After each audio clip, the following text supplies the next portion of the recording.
TDP ఆఫీస్పై దాడి కేసులో నిందితుల సమాధానాలు వింటున్న పోలీసులకు అచ్చం అదుర్సు సినిమాలోని జూనియర్ ఎన్టీఆర్ డైలాగ్సే గుర్తుకొస్తున్నాయట. ఏ ప్రశ్న అడిగినా తెలీదు, గుర్తులేదు, మర్చిపోయా అనే ఈ మూడు ముక్కల ఆన్సరే చెప్తున్నారట నిందితులు. దీంతో ఈ కేసులో నిజాల్ని బయటకు ఎలా తీయాలా అని పోలీసులు మదన పడిపోతున్నారట. అన్ని విషయాలు తెలిసినా కూడా చెప్పకుండా పొంతన లేని సమాధానాలతో పోలీసుల్ని విసిగిస్తున్నారట. దీంతో ఇలాగైతే తాము ఈ కేసును ఎప్పటిలోగా కంప్లీట్ చేయాలి అంటూ తలలు పట్టుకుంటున్నారట పోలీసులు.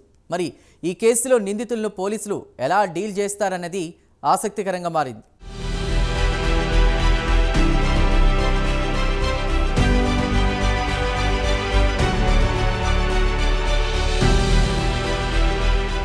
టీడీపీ ఆఫీసుపై దాడి కేసు దర్యాప్తు ఎంతవరకు వచ్చింది? నిందితుల సమాధానాలకు పోలీసులకు చెమటలు పడుతున్నాయా? పోలీసుల ప్రశ్నలకు నిందితులకు ఉక్కపోస్తోందా? అదుర్సు మూవీ తరహాలో డైలాగులు వినిపిస్తున్నాయా?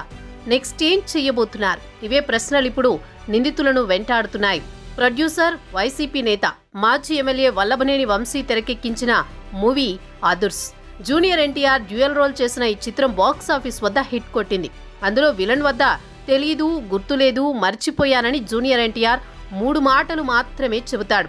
ఆ మూవీని వైసీపీ నేతలు ఎన్నిసార్లు చూశారో తెలియదు గాని టీడీపీ ఆఫీస్పై దాడి కేసులో పోలీసుల విచారణలో అవే సమాధానాలు చెబుతున్నారట. టీడీపీ కార్యాలయంపై దాడి కేసుపై పోలీసుల విచారణ జరుగుతోంది. ఈ ఘటనలో మాజీ ఎంపీ నందిగం సురేష్, లేళ్ల అప్పిరెడ్డి, దేవినేని అవినాష్ పాత్రపై మంగళగిరి పోలీసులు విచారణ చేస్తున్నారు.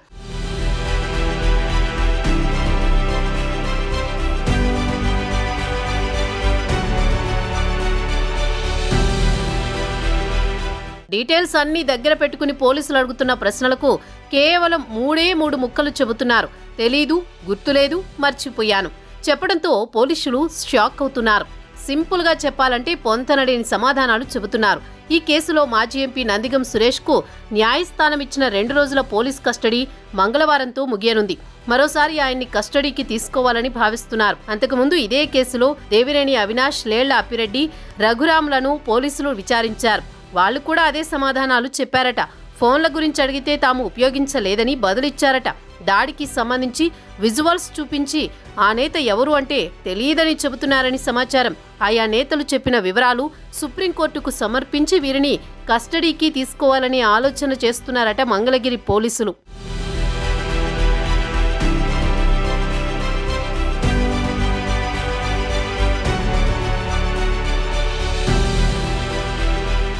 మరోవైపు జ్యుడిషియల్ రిమాండ్లో ఉన్న వైసీపీ మాజీ ఎంపీ నందిగం సురేష్ నుంచి పోలీసులు కీలక సమాచారం రాబట్టినట్లే తెలుస్తోంది.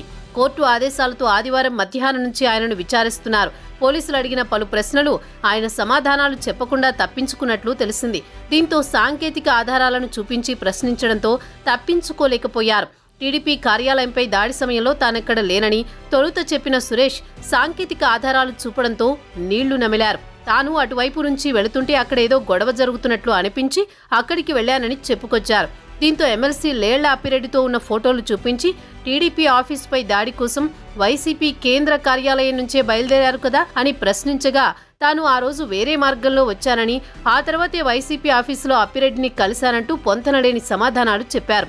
దీంతో పోలీసులు ఆయన గన్మెన్ నుంచి సేకరించిన వాంగ్మూలాన్ని ఆయన ముందు పెట్టడంతో మరోమారు నీళ్లు నమిలారు.